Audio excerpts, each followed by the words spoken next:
And welcome to Reconstructing the James Clemens Jr. House, a presentation of the National Building Arts Center. My name is Emery Cox, and I'm the Archives and Collections Manager here at NBAC.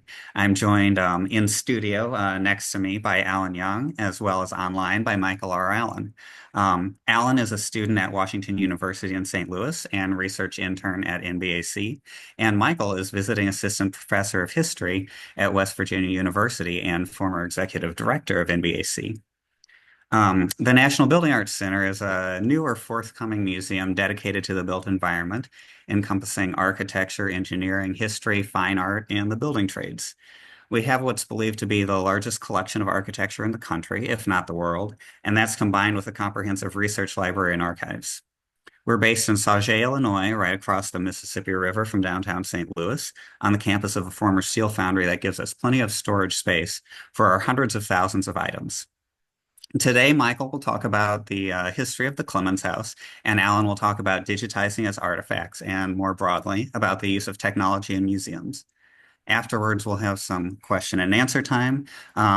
Please feel free to use the Zoom chat to ask questions along the way, or you can ask with audio at the end.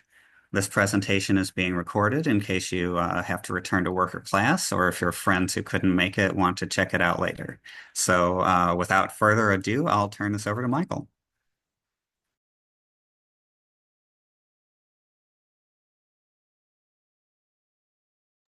All right. Thank you, Emery, and it's good to see everyone here. I'm especially thrilled that we're having this webinar because it sort of closes out some of the work I was doing until I stepped down as executive director to take this professorship this summer. So I'm glad to be joining Alan to present what I think is a really thrilling new direction for NBAC, and that is exploring digital technologies. And I think we're going to hear a lot more from Alan later on the implications for visitor experience, curation, and also knowledge production, how we're learning new things about the artifacts we hold by going digital. But my segment here is mostly to introduce the subject of the artifacts that Alan worked with this summer, and that is the James Clemens Jr. House in St. Louis, which stood on Cass Avenue until 2017. Spoiler alert, it doesn't exist anymore. If you're one of the people in the audience who is not a St. Louisan and don't know the story, this Palladian, Neo-Palladian Italianate villa tragically burned in 2017. And today there are only traces of its cast iron ornament and a few other fragments, many of which are in the collections of the National Building Arts Center. This is a pretty devastating loss as the city has precious few antebellum mansions, churches, and other significant buildings still standing, and unfortunately tracks with a severe pattern of loss on the near north side in the recent years, where we lost not only the Clemens House but other landmarks. More on that in a second. But just for a little bit of orientation, the Clemens House is something we talk about often in the singular as a house. But in fact, it's really a morphological building that changed quite a bit over the years since its construction in 1860.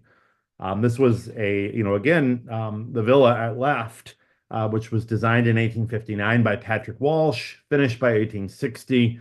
And it served as James Clemens' country home and eventually his primary residence until his death in 1878, after which it stood empty until being sold to the Roman Catholic Church. And as a convent for teaching sisters who taught in Northside Parish schools, the complex expanded in 1887 with an addition that encompassed the servants' quarters at the rear of the mansion. And then, probably most prominently, this chapel by the architect Aloysius Gillick in 1896. Gillick also being the architect of St. Mary's Hospital, also recently demolished just south of downtown St. Louis. So we talk about the Clemens House. It's shorthand for the various names and uses that track. This is not a simple property, but it's one that attracted a lot of preservation attention. Some may know that it was one of the city's initial city landmarks in 1972. a very high category that gave it the strongest local protection against demolition, protection that was not sufficient in the end. It was listed in the National Register of Historic Places in 1984 in the Clemens House Columbia Brewery Historic District. In 2000, though, it had its first appearance on the Landmarks Association's Most Endangered Buildings list. It occupied that list for the next 9 years. So it got a lot of attention from the preservation community. And again, it's paradoxical that something so important could meet such a tragic demise. And in 2010, of course, under protest of the preservation movement, the then owner, Paul J. McKee Jr., announced a plan with developer Bob Wood to convert the Clemens House property into low-income housing. That, of course, never happened.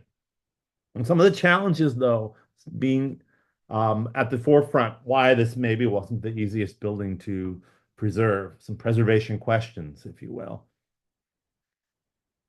Well, one of the, which is the in sort of inherent nature of preservation is toward the precious or the pure, buildings that have not changed as much as the Clemens House. So there's a challenge to preserving buildings that have adapted and changed, grown additions, and in this case, suffered severe deterioration. There's, of course, the impact of racial redlining on preserving even prominent 19th century buildings in St. Louis. We can't forget that Cass Avenue was the realtors' referendum of 1921 racial dividing line. This is on the north side already by 1921 of this division, supposedly to contain African-American population of the South, but Clemens is just right on the edge of a changing city. And those red lines get stronger in the 20th century, and the neglect of North St. Louis sets in the years where preservationists are struggling to make sense of what to do here. Of course, the stigma of neglect and location. Often narratives about a building being too far to say beyond saving or suffering great neglect sink in and sort of instantiate the idea that it can't be saved. And of course, the location in North St. Louis, again, many buildings of this caliber and many buildings of ordinary character are still being lost across the north side. And then, of course, we have problematic associations with white supremacy and slavery through the life of the namesake James Clemens Jr. More on that in a second. All of these make this a complicated project for traditional preservation. Maybe all these kind of ultimately lead this building, as many others, into the collections of the National Building Arts Center. And just a timeline, the Clemens House is one of the buildings built in this 50-year period between 1820 and 1870 that constitutes some of the city's oldest refined architecture. And I've crossed off this list here, other lost sites. So the Clemens House, again, is part of a pattern of loss on the north side that in the last 10 years has included the earlier St. Bridget of Aaron Roman Catholic Church on Jefferson Avenue and the Melanphy immigrant home just to the east on 14th Street. So it's also, again, unfathomable that Clemens House could make it so long on this esteemed list of surviving landmarks from the 19th century, and only to meet demolition. A little bit about Clemens, although that's not the main subject of today's discussion. James Clemens Jr. was born in Kentucky, emigrated to St. Louis eventually, where he was part of this emergent early 19th century merchant class. Who shaped a small French colonial settlement into a major metropolitan city. Clemens' investments were legion and included real estate. He was one of the owners of the old Rock House on the Gateway Arch site. He also invested heavily in the manufacturing of arms during all sorts of episodes in settler colonial history and the Civil War. He was a millionaire who married into the Melanphy family, married Eliza Melanphy, daughter of St. Louis Mayor Brian Melanphy. And Eliza Melanphy was the love of his life until her untimely death. Clemens is, of course, the relative of Mark Twain or Samuel Clemens. And sometimes it's reputed that he was Mark Twain's uncle. That's not true. But there's some close proximity. He was a second cousin of John Marshall Clemens, the father of Samuel Clemens. And the millionaire relative is mentioned in some of Clemens' writings, Mark Twain's writings.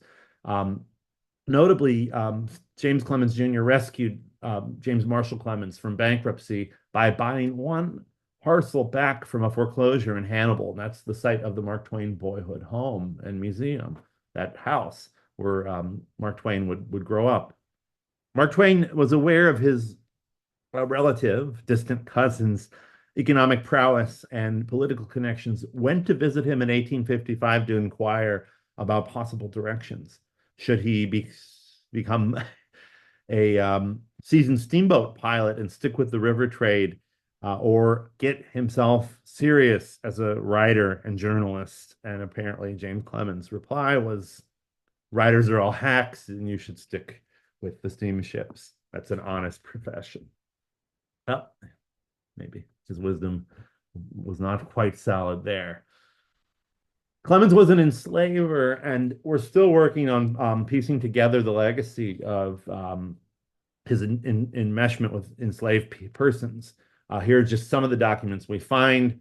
His refusal to manumit or grant freedom to one of his enslaved um, domestic servants in 1844 led to a summons to the St. Louis County Circuit Court. Um, he sued several times by different enslaved persons. In 1861, one of his enslaved laborers, Jackson or Jack, escaped, probably from the Gas Avenue site. And while it can't be definitively said that enslaved laborers worked on building the house that we're talking about today, it is very likely, and perhaps further research will solidify some of the evidence there. We do know there were enslaved workers' dwellings on the property that were all demolished long before the middle of the 20th century.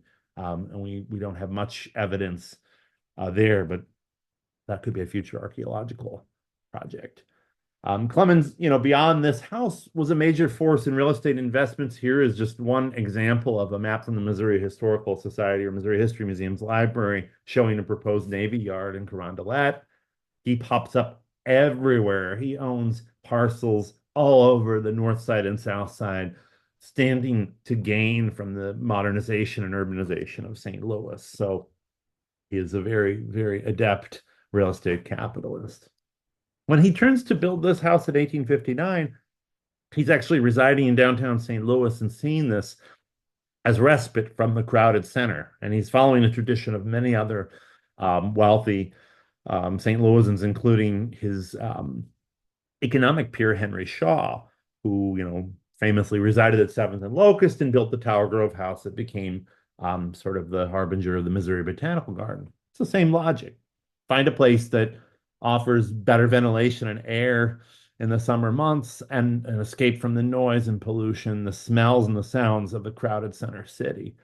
Forces of the urban and architectural historian Del Upton writes, really propel people to escape urban centers in the 19th century when people of means, but eventually the middle class and the working class following, as the squalor and unregulated life of the center city was just really, in many cases, literally disgusting and certainly not fitting for a refined gentleman of Clemens' stature.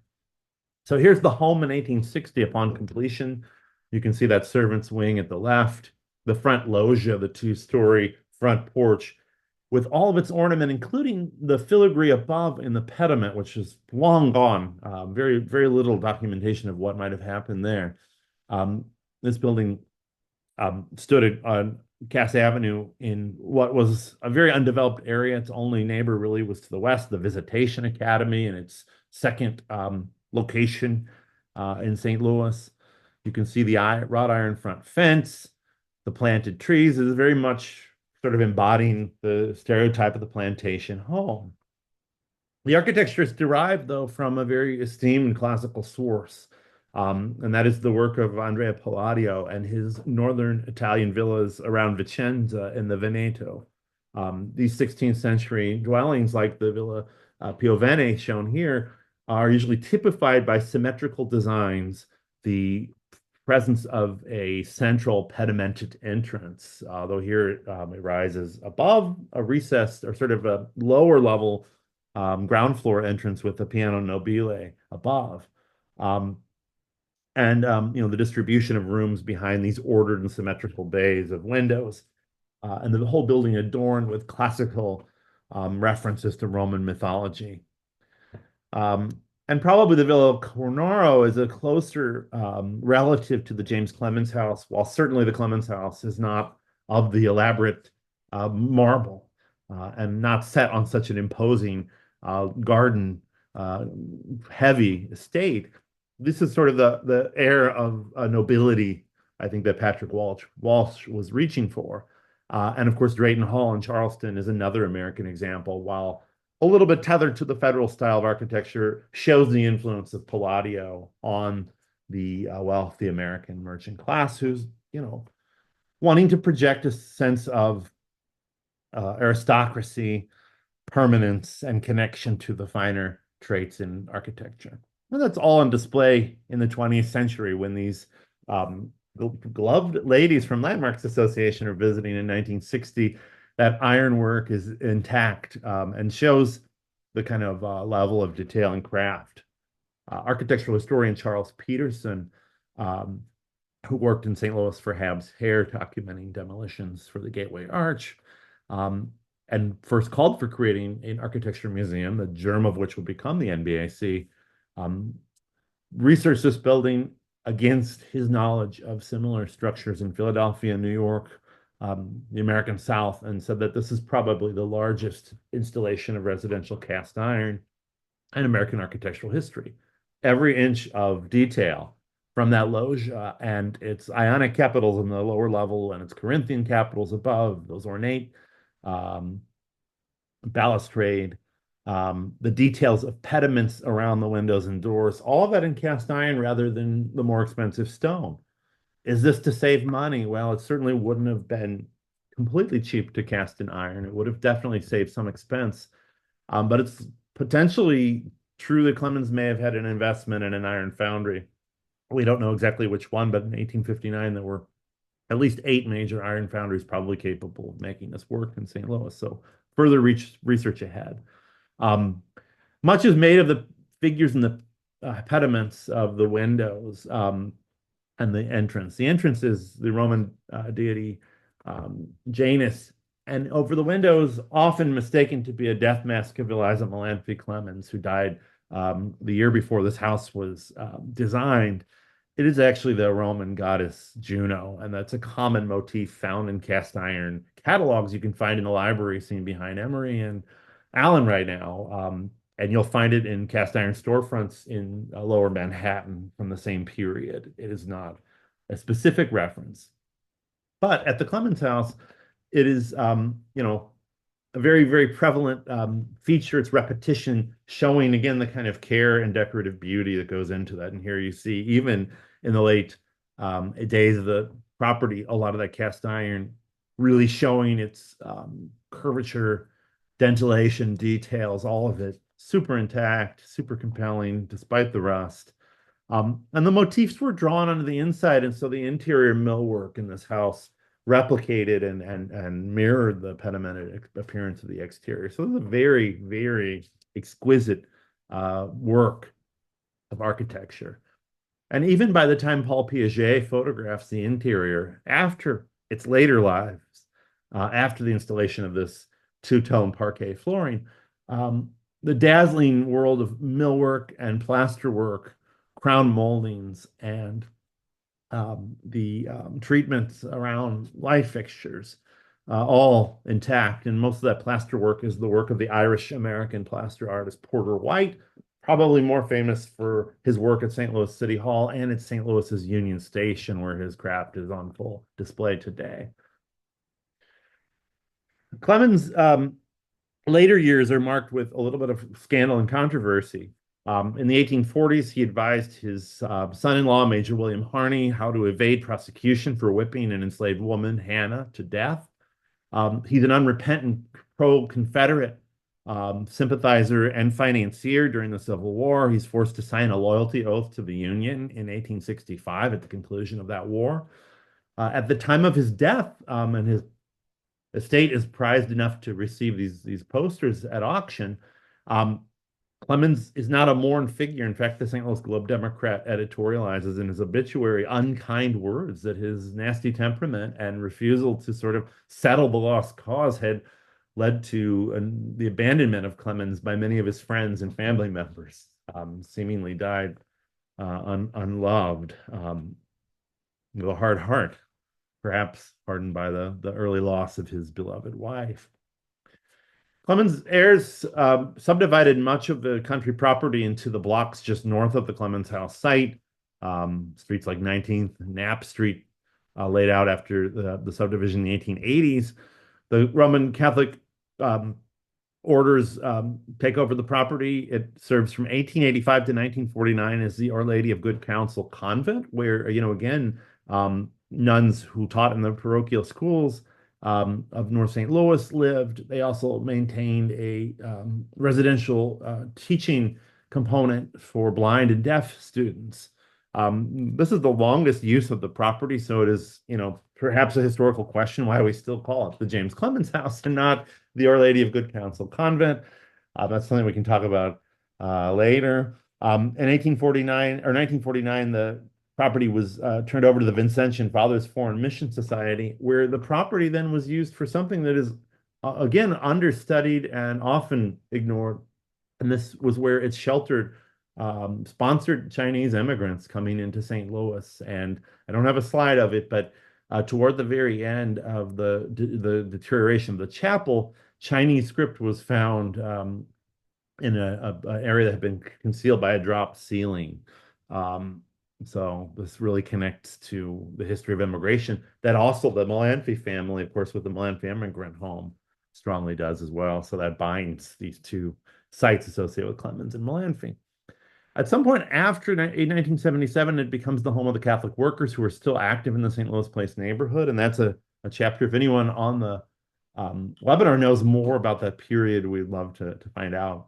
It enters into a period of a decline. In 1984, the Landmarks Association commissions a study of its conditions. It's found that the two-story loggia is pulling away from the main house even then.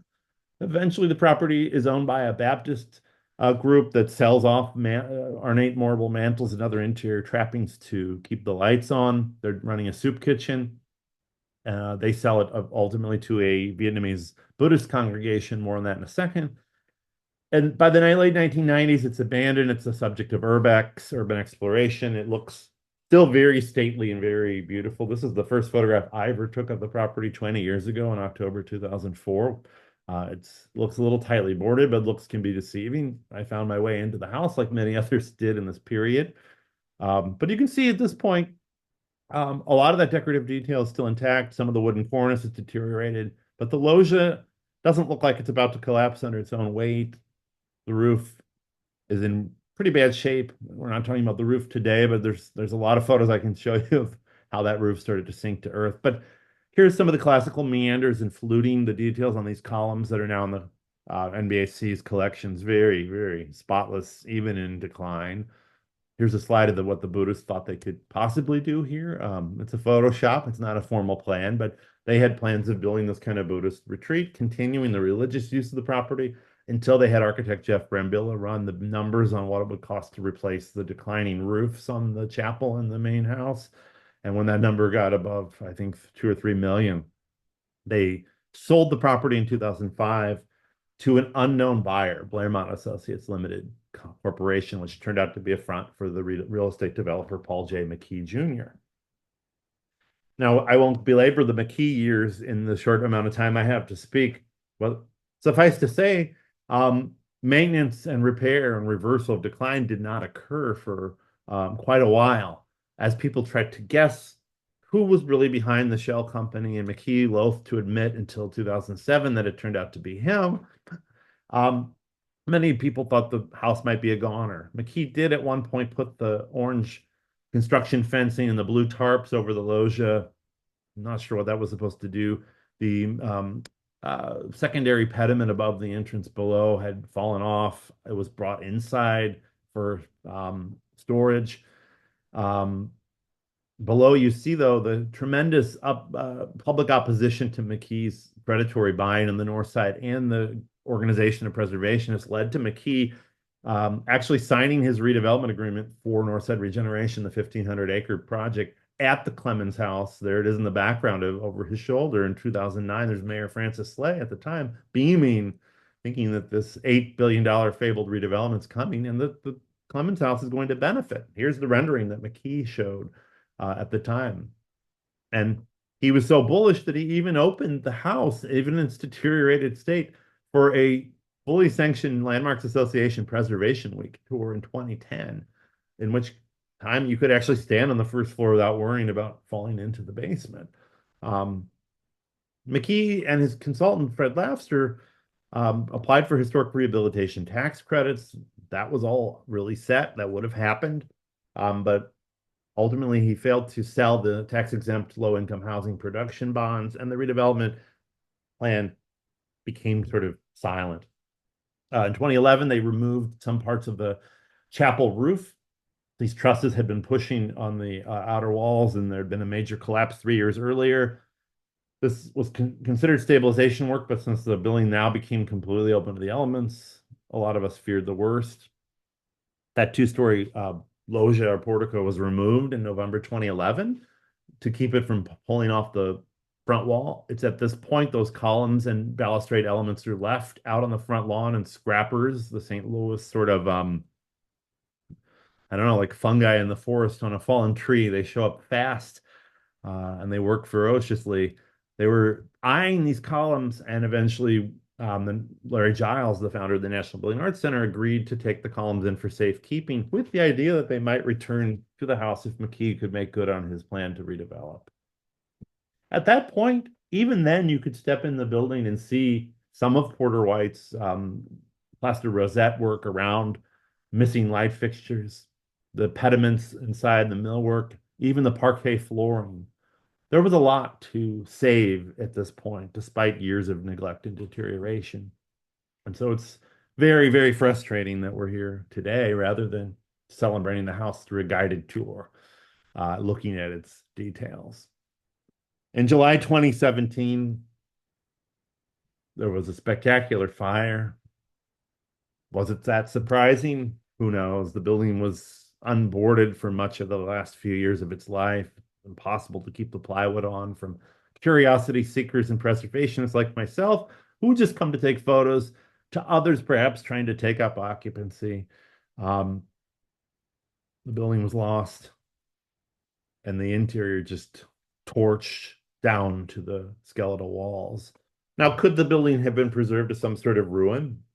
Well, potentially. There's the home of one of the signers of the Declaration of Independence, Francis Lee, in Virginia, Menokin House, where today a similar ruin is being rebuilt with structural glass around the ruined walls so that people can still walk through it and partake of it almost like a vivisection of its historic form.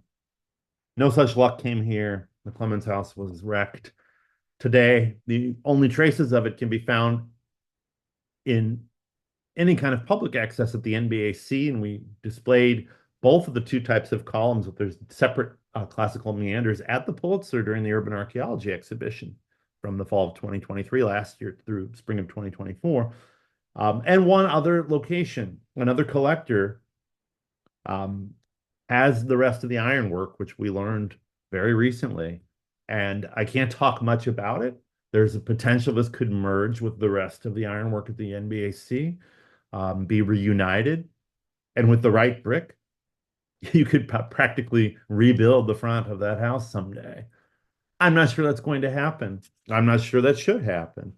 I think there's a lot of questions that study of these artifacts can tell us about the materials and maybe some of the potential that a disassembled building, recovered pieces from the ruins, can teach us in ways that an intact set of artifacts composing a three-dimensional building in real life can't.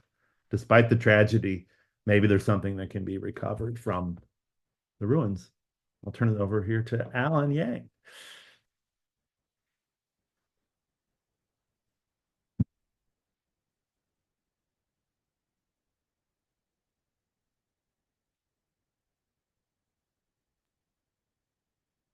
Thanks, sure. This is being recorded. Recorded. Am I recording? Make sure that that Alan's being recorded. Thank you, Professor Michael Allen, for introducing the history. And I felt like I learned so much more about house than I was working on the digital project in the summer. I think that's one thing about being an art historian and researcher is like how you devote your time into something. I feel like I was spending all my time working on the 3D modeling and scanning. And I didn't really learn much about the house besides the limited information we have on our website. Um, and I really want also thank Emery, our archives and collection manager, for giving me this opportunity to put my interest in digital humanity and the skills I've learned about photogrammetry and game design in practice. Um, so yeah, I want to first talk about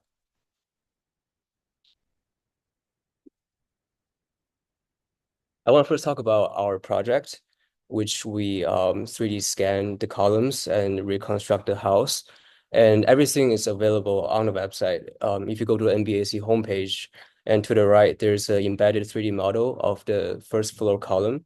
And click the link, there will be the embedded game, a program we did, where you can inspect the column and rotate the house, see the house we recreated. And then I would like to discuss with Professor Allen as well as with Emery, kind of in a postmortem self-evaluation of our project, how it could benefit NBAC and what can be improved in the future digital projects. Um, and also a broader discussion with the audience that on kind of a philosophical aspects of the growing digital humanity trend, that how can we prevent digital humanity from being just a mere gimmick or like show off what technology you have, but actually maximize its value for either public engagement or for scholar or academic purposes. The columns were part of the urban archaeology exhibition that Professor Allen curated in 2023 at the Pulitzer Foundation, but they were restacked after the event. And during our first meeting, we came up with this idea of doing something that's interactive on the website to attract more footprints. As NBAC, we are currently transiting from a collecting connoisseurs type of institution to a more public face museum. But we really couldn't proceed with 3D scanning or taking photos until the columns are actually separated from the stack again with heavy equipment. And at that time, Professor Allen was moving to West Virginia for his new professorship. And so for around 2 weeks, the columns were inaccessible. So I came up with the idea to reconstruct the house, the entire Clemens House that was demolished in 2017 through the surviving photographies we have. Um, well, we have a handful of photos, mostly are frontal views, and the profile view of the kind of trapezoid depths of the house are not. I didn't have enough photos on that from our archive. And the only floor plan I have was a fire insurance map from Sanborn. Also, following the history of the house that went through multiple renovations, transiting from a private residence to a public housing for religious orders, which kind of complicated our understanding of its original layout. So with limited details of the other three sides of the house, and given our emphasis on the cast iron columns, which are part of the NBAC collection, I decided to extrude a house. As you can see, here's the stack of the columns, and the photos we have are mostly frontal. We can barely see the side of the house. And also, the new photos we have are covered with the blue tarp and the orange net that I can hardly see the ornamentation on the pediment, and that's after the portico was gone. And here's the Sanborn map. So I decided to recreate a house in a more simplified form, in a cuboid instead of its original trapezoid shape, and to put my effort and time on the facade, on to as accurate as possible to recreate the pediment, the entablature, the ornamentations, and the portico, which will be housing our 3D scan columns. So from one of the original black and white frontal image, I extruded the house.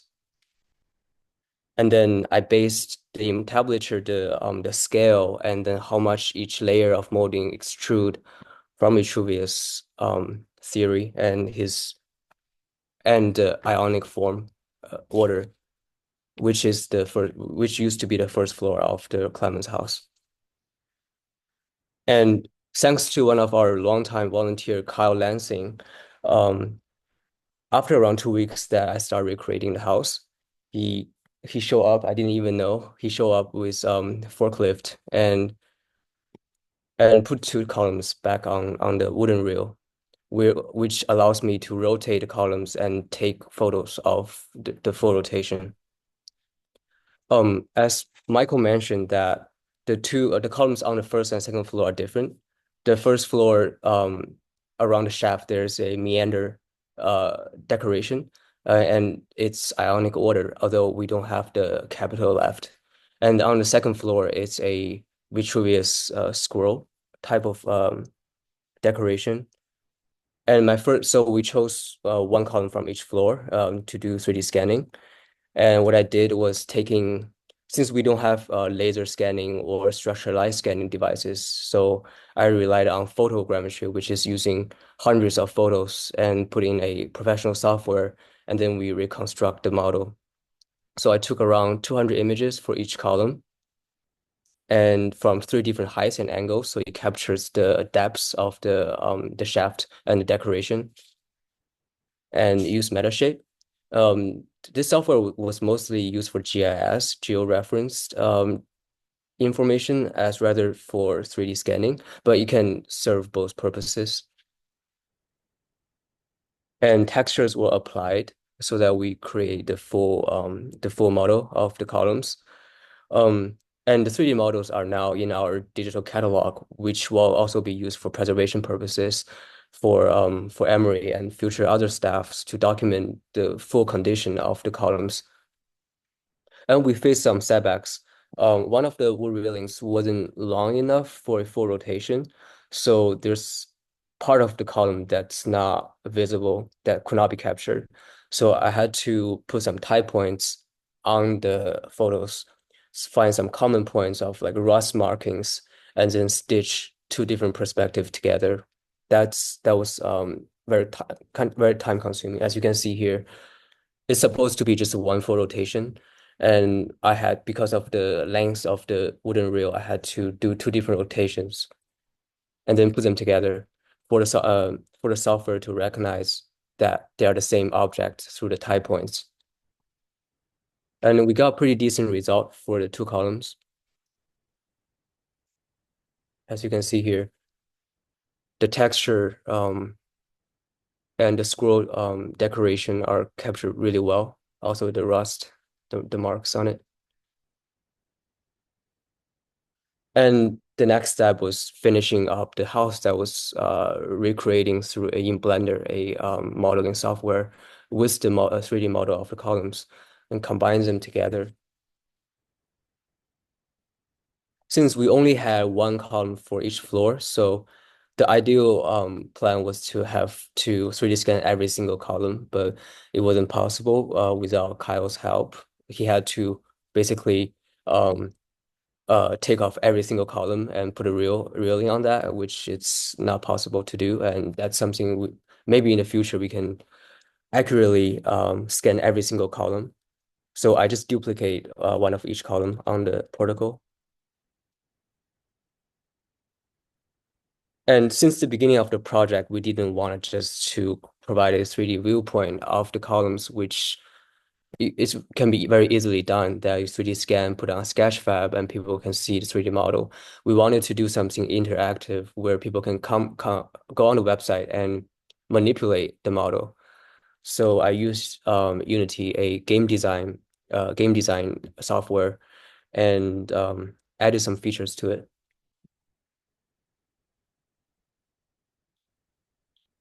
So I used the WebGL, which is to have the model available on web page, which kind of sacrificed the texture. As you can see, the rendering from Blender is much better than what we have on the website. This is a kind of demonstration which you can use on the website.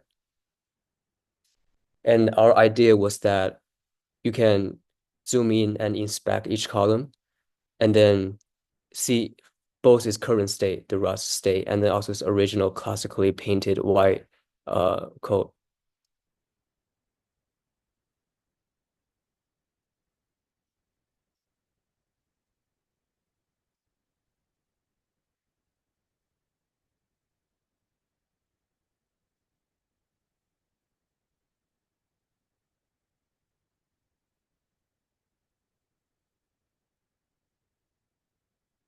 The Unity WebGL had its limit. First, as I mentioned, the texture, the size of the file had to be limited to a certain size, and we had to sacrifice some of the texture of the brick and then also the column. But also, there's a loading time that if you go on the web page for the first time, there's around 1 minute to 2 minute loading for the program to be ready to be used. And then I want to talk about how digital humanity is used in major museums and institutions. First, there's always the interactive chaos you can see, especially in children's museum or science museum, where visitors can manipulate a model or a program. And then there's virtual artifact. This is an example from the Palace Museum in Beijing. It's an exhibition of porcelain and porcelain vases. And as you can see, the photo that I took today at the St. Louis Art Museum, the smaller scale porcelain vases are always exhibited in this kind of, it's called bogu cabinet. It's in small compartments with a illustration and guide on the bottom, which is very hard to tell which description fits which object. So the Palace Museum came up this digital project to enlarge each artifact, and they can rotate. So the artifact doesn't have to be in a collection. It can be artifact from foreign collections. And then there's VR. It's largely used in many exhibitions, like this one from Tate Modern in London, Modigliani's retrospective, where people can put on their VR headset and see a reconstruction of Modigliani's studio. But to my knowledge, I'm not sure if this project is still available on the internet. I think it could be just created for the exhibition. And they had an entire team of designers and programmers working on this, and which is something that smaller institutions like NBAC that we cannot afford to do. And then this is an example of digital cataloging at the History Museum in Paris, where they have the entire evolution on this screen that you can click. So it saves space, it saves exhibition space. And there's also for public access. For example, the Sistine Chapel it doesn't allow photography or recording. And for both visitors who been there but don't have any footage, and for those scholars who couldn't make to Vatican, you can go on their website and see each painting, each fresco. And then there's also a project that I'm working on in Florence. It's a crypt in San Lorenzo, Basilica di San Lorenzo in Florence, which is also very highly limited. There's only around 30 people allowed each day, and the tickets are booked out for months. So if you want to see the drawings on the wall, you have to. The program was created for scholars for these purposes. And what do humanity scholars use to demonstrate their 3D models or their programs? First, there's the simplest Sketchfab, where you just upload a 3D model and then embed it on the website. which you can see on our homepage. It's one of the Sketchfab model of the columns. And then there's the 3D Hop and Smithsonian's Voyager, which they were created to solve this problem that if researchers want to create something more complicated with a narrative, with a story, or with annotations, they don't have to recreate a program like what we did on for the Clemens House. There's a streamlining platform that allows them to upload a model, and then they can annotate. They can put an article over it, and they can do a tour with different orientations, and they can even view the model in different kind of texture in normal maps. So this kind of 3D Hub or Smithsonian's Voyager, this kind of Web 3D service were created to serve the researchers in humanity fields. But for our project, it was more DIY. It's more organic that we recreate from scratch because we want to show something that's different. That's what the Voyager or the 3D Hub couldn't really show. It's that you can actually see the animation of the column coming out from the particle, and you can rotate, you can zoom in, zoom out, you can switch texture, and then having the column go back to its original place. And for 3D scanning, I use just a camera and then taking hundreds of photos for photogrammetry.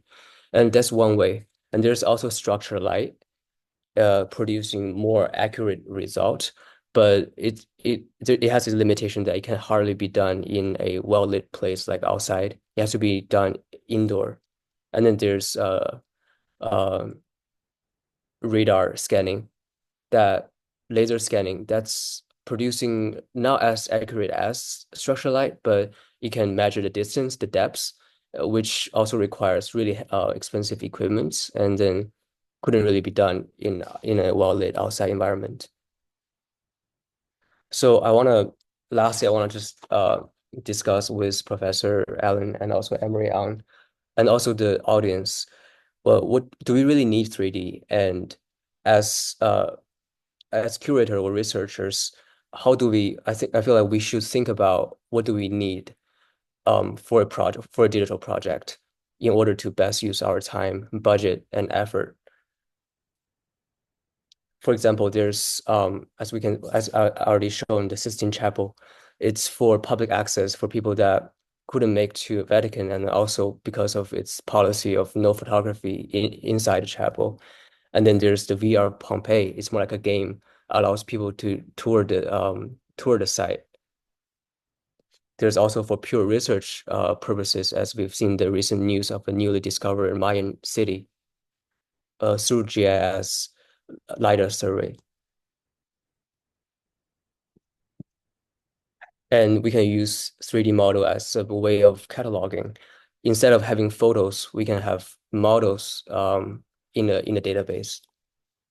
And it is a future project we're working on, is to taking the hundreds of thousands of bricks in the NBAC collection and then 3D scan them and match them to the hydraulic brick company catalog, which will also be interactive, and people can designers can use the 3D model of the brick to maybe do a secondary creation of models or art, and also could be used for cataloging and preservation purposes. And right now we have the gallery guide of the bricks, and the next step is to make them 3D.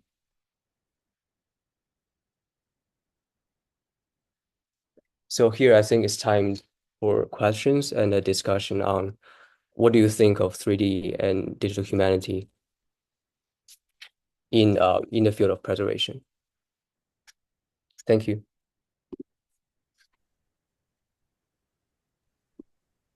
Yeah,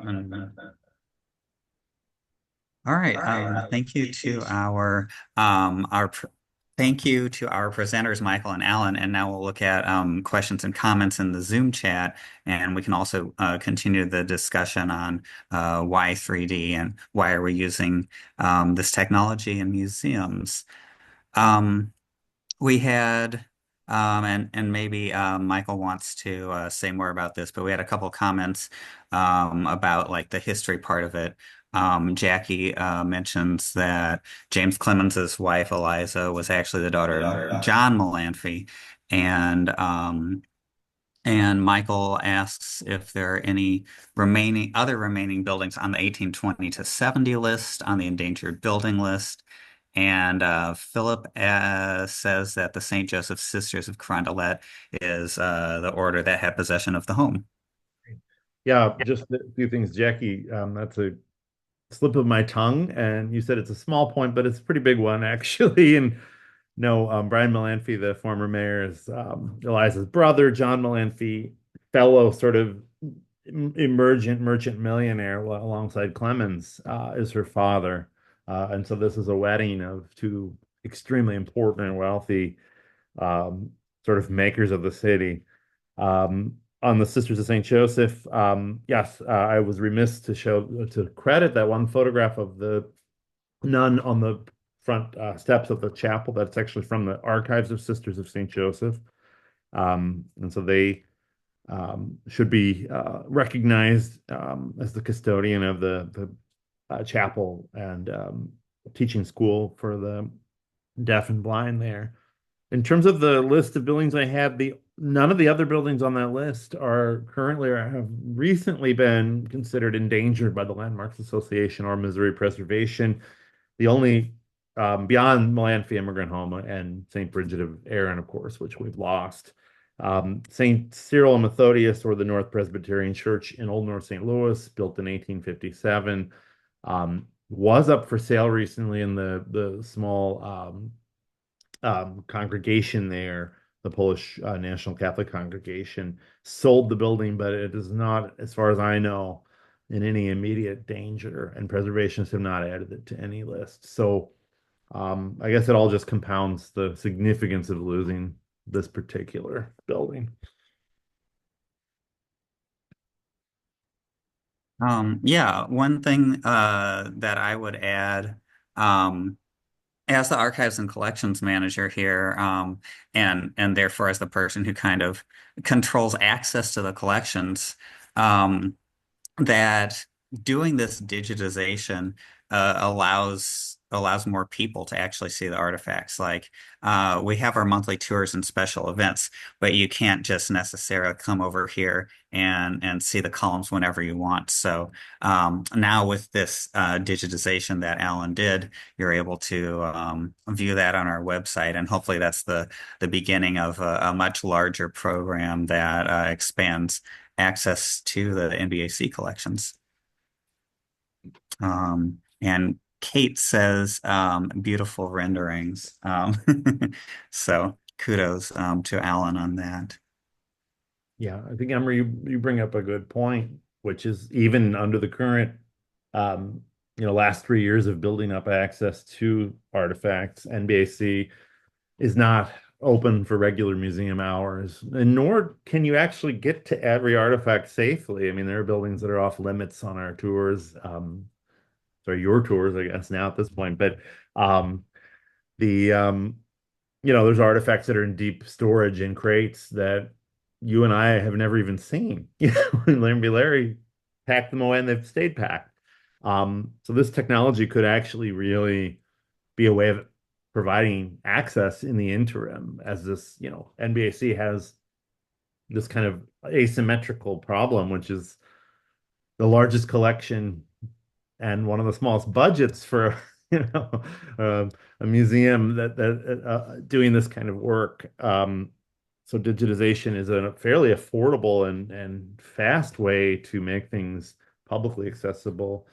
I'll also just add that, in terms of 3D, there are dimensions of this kind of technology also that are protective. There are artifacts that probably shouldn't be touched or handled. Sites that are, maybe such as those pieces I showed at the end, where it's like artifacts in private collections, maybe the private collectors, which could be an indigenous tribe, don't want people to know where things are. They don't want people to be showing up, but they want to make some access to scholars or visitors possible so they can put it online as a 3D model. And then the third sort of use that's emerging um, is the framework of repatriation and sort of cultural chain of custody. I don't know how many people on the webinar have read Dan Hicks' recent book, The Brutish Museums, or Chip Colwell's Plundered Skulls and Stolen Spirits, two very fairly popular books about repatriation of artifacts that have been, in many cases, outright stolen. Hicks writing about the Benin bronzes that the British soldiers, not the British government, but soldiers just grabbed on their own to sell for cash in many instances. And there's thousands of them all over the world. As these artifacts leave museums and museums decide it's the right thing to do, this technology allows museums to sort of retain some version that can be displayed in the museum or virtually on a website so that museums can continue the relationship to these artifacts, despite maybe the problematic ways they end up in collections. But some cases, the right thing to do is to return the original, but perhaps retain a digital copy that also can be a way that scholars can continue to research the artifacts. Some of these artifacts, like the war gods that Chip Colwell write about, the Zuni war gods, are not supposed to be treated in museums or handled in the ways they've been handled. But if, a 3D model of several of them can provide enough material to continue research while the war gods can go home to their ritual uses. Just some thoughts. There's a project in was at Nottingham Trent University, now it's at York University, ran by Gamal Abdel Monem, who's an Egyptian architectural historian, called the Center for Architecture, Urbanism, and Global Heritage. I recommend people check that out. His vision is like on Allen's level, but maybe even larger, to recreate entire lost or eroded sites of cultural heritage, from the Buddhas destroyed by ISIS to parts of Gaza to just buildings that were missing a long, long time ago, where there might be some shreds of evidence, maybe from paintings and photographs, that could help us build these kinds of models and inhabit these spaces virtually. Um, you know, so there's no reason why this technology today, like if there are buildings at risk like the Clemens House, this could have been done while the Clemens House was still standing, right? You could go out to any building you think might disappear that's at risk, and create this kind of a model so it can survive forever. And architects, of course, with Matterport are doing that more and more, but Matterport's not as interactive. You can't really use it the way we've seen today with the photogrammetry. And I'll also add climate change is another reason there's parts of historic cities in the United States and all over the world that could just simply be underwater in 30, 40 years. Parts of Venice, for instance, right? So these are urgent technologies, perhaps, with their nests of questions, as Alan raised, including, the carbon footprint of all of this AI technology and all these databases having to hum, right? It's putting these columns to rest in Sage takes a little bit of fossil fuel, but having a server where these models can be seen in perpetuity takes a lot more, right? It's a good thing, but that's the sort of trade-off we have to think about too, as responsible stewards of a larger planet beyond our artifact collections. All right. We also have questions and comments from Allie, who also compliments Alan on the renderings. And asks if there's an update, perhaps Michael knows this, on the fate of the Clemens House window castings and stone that were salvaged by Jim Miners, and also mentions the time capsule from beneath the chapel. Yeah, Jim Miners, I don't want to speak for him, but he has definitely been in discussions with NBAC about the future of that collection. It's all secure. But in the long run, he I think would like to give it to an institution. It seems like NBAC is where it should end up, but there's many steps that need to happen to make that happen. But I think those conversations are continuing to occur. I think a lot of people probably don't actually know so much of the ironwork was actually saved beyond what they see at NBAC and what was at the Pulitzer. That almost every bit of it was. That's pretty remarkable. And even if we can't get the two collections together, the work Alan's done, we could certainly work on digitizing every original piece and have original digital models and reassemble an exact replica of the house. I think that is the next phase of this model, is to really to go out and look at the individual pieces and not have the single column stand in for the group, but take it further. That requires major funding, but I think that can happen. And Michael in chat mentions SCIARC. I don't know if that's how to pronounce it. I'm not personally familiar. As a nonprofit helping to preserve sites across the world, they use drone, photogrammetry, and LiDAR. Great. If anyone else has questions or comments, you can put them in chat, or I think I should be able to figure out how to unmute you if you want to ask through audio too. I just did that. So yeah. I think anyone can just jump in now if they want. There was also some extensive drone footage taken before the mansion was demolished. That's right. And I don't have a copy of that, Allie, but I was looking for it before today. That it might be fun to show. Um, Hopefully at some point we can add that to the digital NBAC, presentation of the Clemens House. Absolutely. I'd love to connect you with Marvin. I'm sure you'd be happy to share the full footage that he has. Definitely. Definitely. Thanks for all the work you've done over the years to shine a light on this special place. Of course. Thank you. Thanks for hosting this event. I have a question for Alan, actually, if we can like switch audio in a moment. Do you have any idea how much time it would take, like once the overhead is gone, how much time it would take to digitize another one of those columns or another artifact that's about the same size? I think one of the things that I was trying to do was to streamlining a workflow of 3D scanning, modeling artifacts. That's one part. And then the other part being reconstructed a site, a house, a demolished place. I think the reconstruction part takes definitely more time, 80% of my time, because we only have so much photographies and floor plans, the fire insurance map from Sanborn. And recreation just basically recreate from scratch, extruding rectangles and triangles. And the 3D scanning is pretty fast given today's technology, taking around 200 to 300 photos. If the reeling is long enough, it takes around maybe 30 minutes. And then running in program takes more time, depends on how accurate you want the texture to be, maybe ranging from 20 minutes to an hour. And to be honest, given today's technology, all this stuff are pretty simple, can be done by learning the skill on YouTube. And I do believe that professional programmers or graphic designers can do a much better job than what I did with the modeling. But I think it's more about budget. That given NBAC's budget, we only could have done with photogrammetry. We didn't have any laser devices. But yeah, I just think that one important thing about digital humanity is that think about what's the best for institution and what's the best for preservation purposes, because really anything can be done today.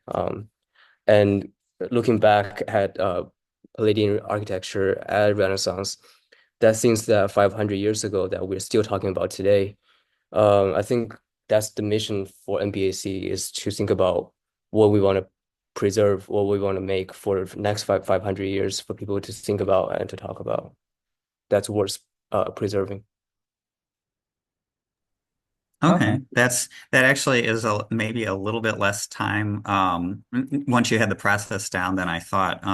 So that's something that an organization with our level of resources of time of personnel has actually been able to accomplish.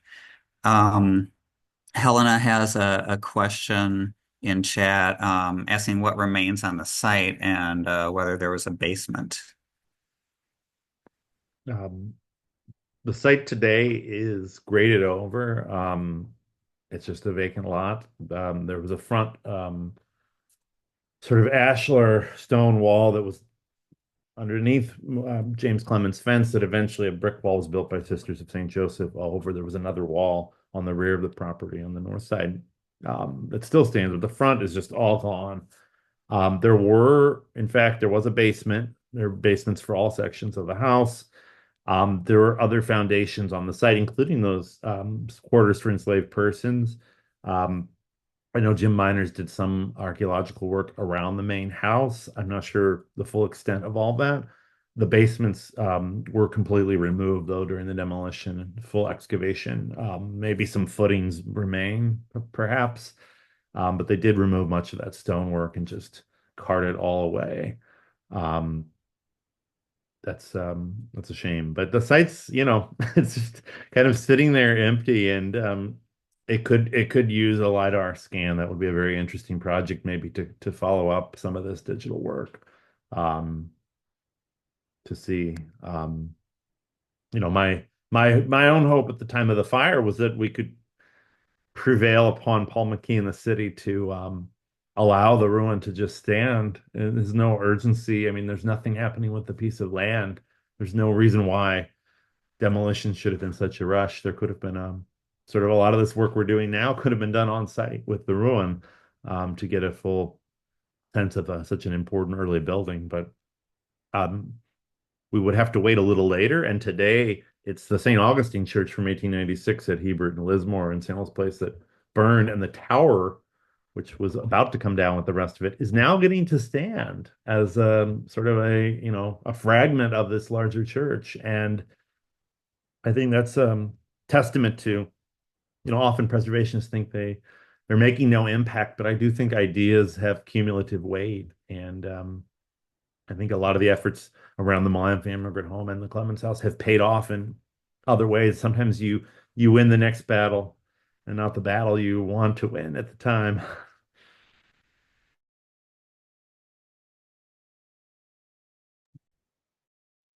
Um, Allie mentions that Jim found some artifacts from excavating the commode, like bottles and pottery.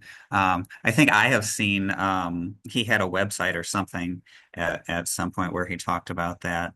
Um, and Philip mentions that there was a smaller structure in the back of the house that was probably the first kitchen. I think if there's any photographs from the Catholic worker era or anything you might have, I think we'd all love to see those and expand our knowledge. Um, because there's a lot of layers of when things were demolished or disappeared from the buildings, and my own research is just the last 20 years, basically. So there's a whole long period before that other people hold some of the keys to. So in some ways, Um, this kind of an event, beyond just the digital models and the knowledge already presented, we're using these events to continue to reconstruct this building. and Helena mentions that the bricks would have been very desirable. Do we know anything about the bricks, or were any of those saved in any way? There are some bricks in circulation. I know a few private collectors that took some. Um, I think Jim Miners might have a few. I don't think NBAC got any of those bricks. Those would have been hand pressed bricks, probably made very close to the site.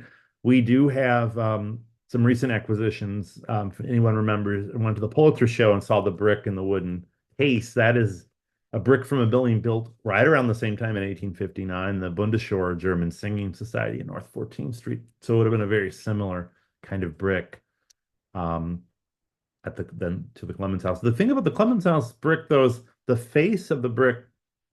There had been an effort under the Sisters of St. Joseph in the early 20th century to kind of stain the original house to match the brick on the new chapel. And so there was acid damage on the front of those bricks. It's a very interesting pattern that I noticed, but there's some documentation on how they tried to make the brick match the tone and look of this more modern hydraulic pressed brick. Our brick at NBAC is kind of a raw brick. And we have a couple bricks also from the Molenfi immigrant home. So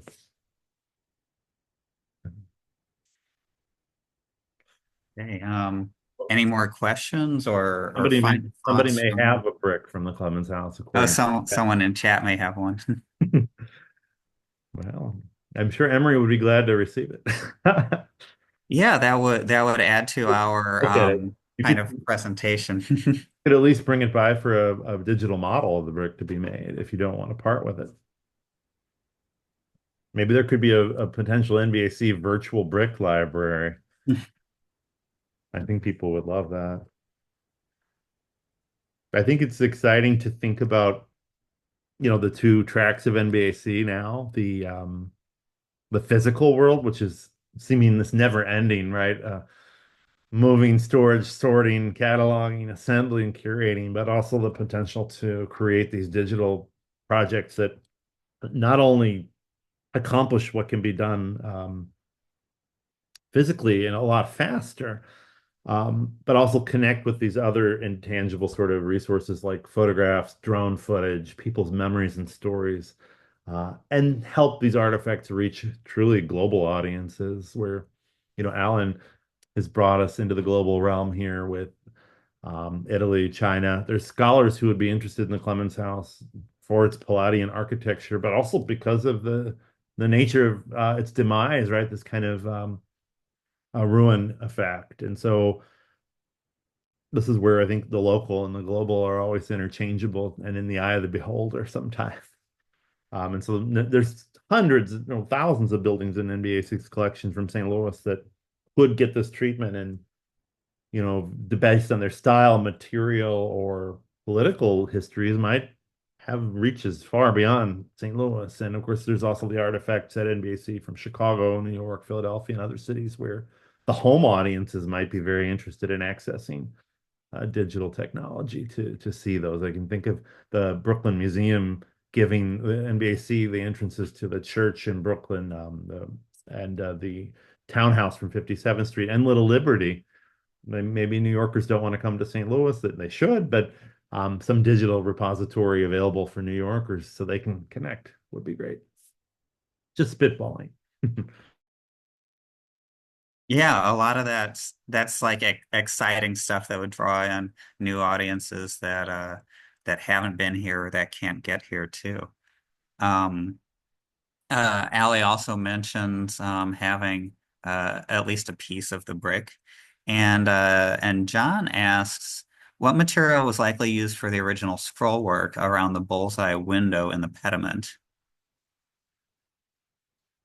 I'm pretty convinced that's cast iron as well, affixed to the masonry, based on some of the traces that were up in that pediment from the repair work done when they removed the oculus window. And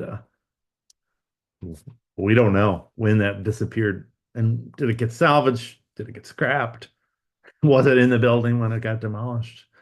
I don't think it was, but there are definitely areas of the basement that I never explored because they were unsafe. And then there are also like under McKee's watch where McKee was removing things to different sites, apparently, according to his own testimony. And we do know for a fact that McKee has at least one of the Juno reliefs on display at his personal residence.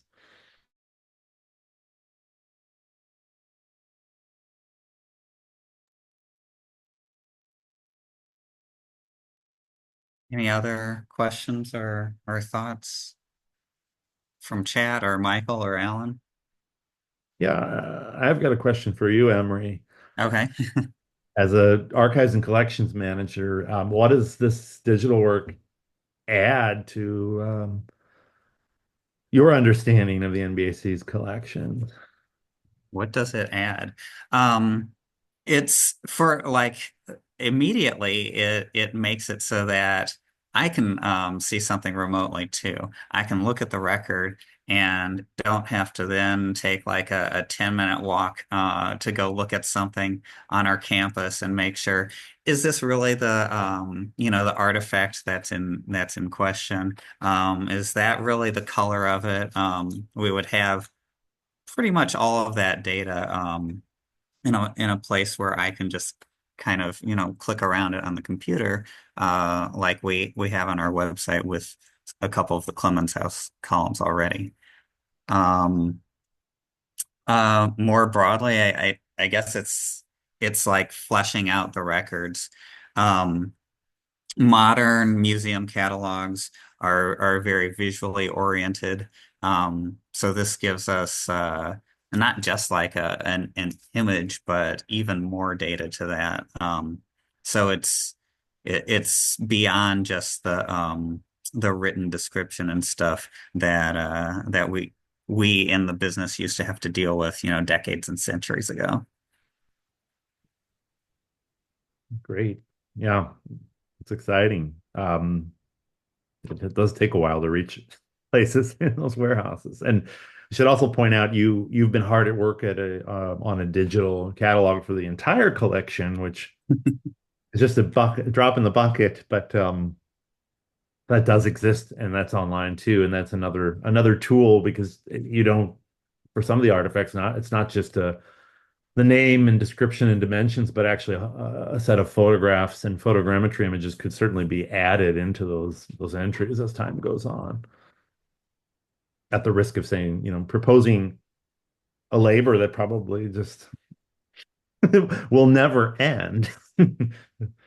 Well beyond our lifetimes to catalog everything Larry Giles collected and everything that's been collected since he passed. So Yeah, that's very true, but that's definitely the direction we're going.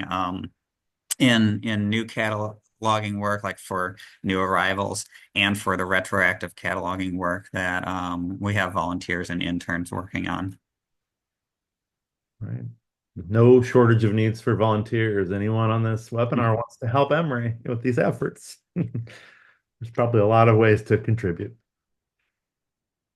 Absolutely. You can find my contact information on our website. That's nationalbuildingarts.org for those who don't know.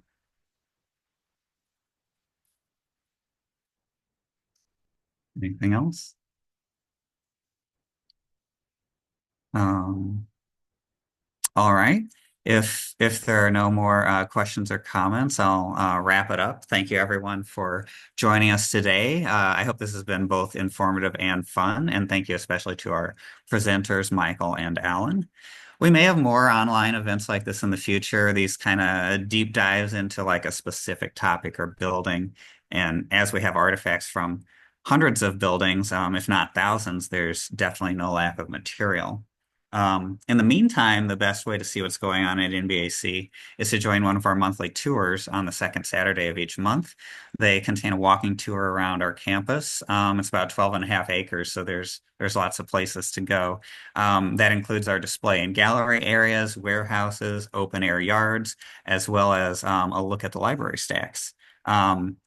Although, owing to the expected cold weather, January and February will be themselves deep dives into the library and archives and won't cover the campus as a whole. Um, we also have an annual lecture series that starts in May or June, so be on the lookout for announcements on that a few months from now. And finally, we have year-round access by appointment to our library and archives. So we hope to see you on campus soon in one way or another. Thank you again to our presenters and our audience for watching, and have a great rest of your day.